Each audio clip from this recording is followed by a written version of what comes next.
अस्सलाम वालेकुम।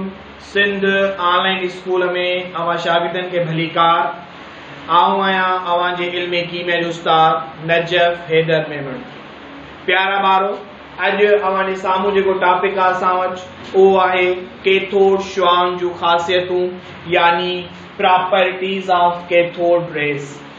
असां पोएं लेक्चर में इलेक्ट्रॉन्स की दरियाफ्त के मुतलिक पढ़ी आयासीं, जंहिंमें असांखे इहा ख़बर पई त इलेक्ट्रॉन काटू चार्ज वारा ज़रड़ा आहिनि ऐं जे थॉमसन जेको प्रैक्टिकल परफॉर्म कयो उन में असां वटि कैथोड शुआ डिस्कवर थिया। अॼु उन्हनि कैथोड शुआउनि जूं ख़ासियतूं पढ़ंदासीं। इन्हनि कैथोड शुआउनि जी पहिरीं ख़ासियत त में जेका प्रॉपर्टी अचे थी पई असां वटि उहा हीअ आहे त ही शुआ हाणे पहिरीं प्रॉपर्टी त ही शुआ सिधी लीक में हरकत कनि था, यानी ही जेके रेज आहिनि असां वटि कैथोड रेज इहे सिधी लीक में हरकत कनि था। They move in the straight line. कीअं ख़बर पई त इहे सिधी लीक में हरकत कनि था पिया? जॾहिं इन्हनि शुआउनि जे विच ते कंहिं शइ खे रखियो वियो त उन जो पाछो यानी कंहिं मादे जो पाछो एनोड तरफ ठाहिनि था, एनोड तरफ ठाहिनि था। यानी जॾहिं हिननि शुआउनि जे रस्ते में कंहिं बि शइ खे मादे वारी शइ खे असां रखियोसीं त पोइ हिननि शुआउनि उन मादे वारी शइ जो पाछो कैथोड एनोड जी तरफ ठाहियो। पाण कैथोड वारे तरफ ॾांहुं अची रहिया हुया, विच ते कंहिं शइ खे रखियो वियो त उन जो जेको शेडो पाछो ठही आयो उहो एनोड वारे पासे ठही आयो, जंहिं मञा ख़बर पई त ही शुआ असां वटि सिधी लीक में हरकत कनि था पिया। ॿी पॉइंट जेका आहे असां वटि त ही जेके शुआ आहिनि इहे मादे वारा ज़रड़ा आहिनि, यानी हिननि शुआउनि खे मास आहे, यानी ही उहे अहिड़े क़िस्म जा रेज़ आहिनि असां वटि जिन रेज़ खे मास आहे यानी मायो मौजूदु आहे, यानी इहे मादे वारा ज़रड़ा आहिनि। कीअं ख़बर पई असांखे त इहे मादे वारा ज़रड़ा आहिनि? यानी जॾहिं हिननि जे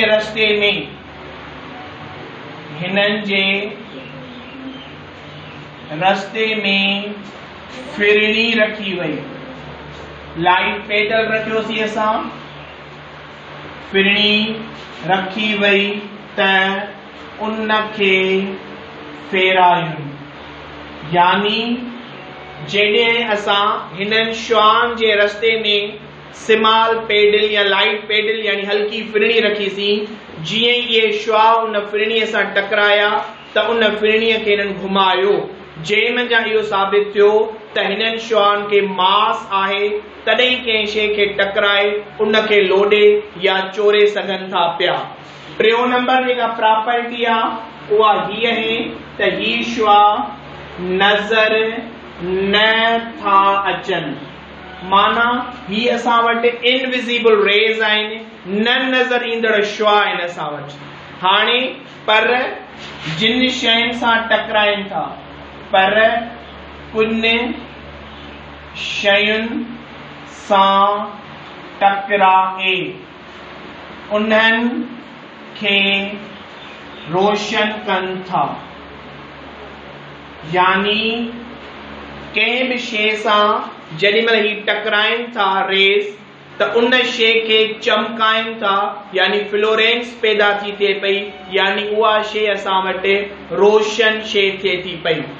ॿियो जे थॉमसन छा ॾिठो त जॾहिं हिननि शुआउनि खे ही शुआ बरक़ी मैदान में, यानी जॾहिं इलेक्ट्रिकल करंट हिननि शुआउनि जे वेझो आंदो वियो त बरक़ी मैदान में ही वाधूअ वारी तरफ मुड़ी विया, वाधूअ वारी चार्ज तरफ मुड़िया, यानी जॾहिं इहो जेको असां कल्ह डिस्चार्ज ट्यूब ठाहियोसीं, उन डिस्चार्ज ट्यूब में जॾहिं इन्हनि श्वान जे वेझो करंट आंदो वियो यानी इलेक्ट्रिकल फील्ड पैदा कई वई, त इहे श्वा उन बरकी मैदान में जेका वाधूअ वारी चार्ज जी प्लेट हुई, इहे श्वा उन तरफ़ मुड़ी विया, जंहिंमें जा इहो साबित थियो असां वटि त ही जेके श्वा आहिनि असां वटि काटूअ जी चार्ज वारा श्वा आहिनि।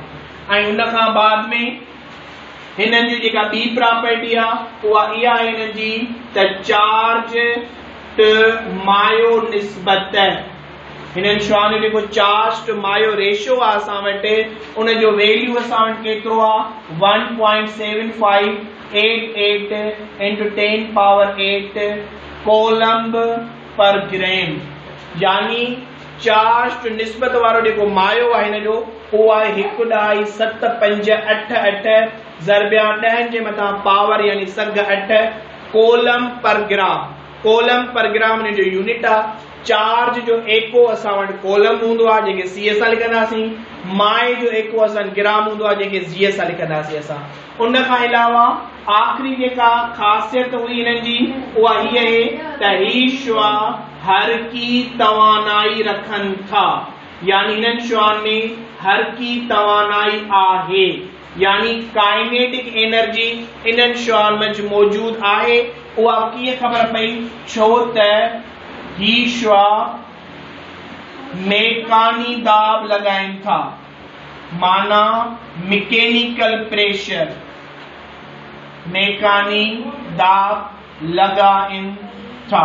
हाणे मैकेनिकल प्रेशर यानी मेकानी दाब असां छाखे चवंदासीं, यानी अहिड़े क़िस्म जो प्रेशर, अहिड़े क़िस्म जो दाब जेको जॾहिं कंहिं बि शइ जे मथां लॻे त उन शइ जे अंदरि मूवमेंट पैदा थिए, चुरपुर पैदा थिए, हरकत पैदा थिए।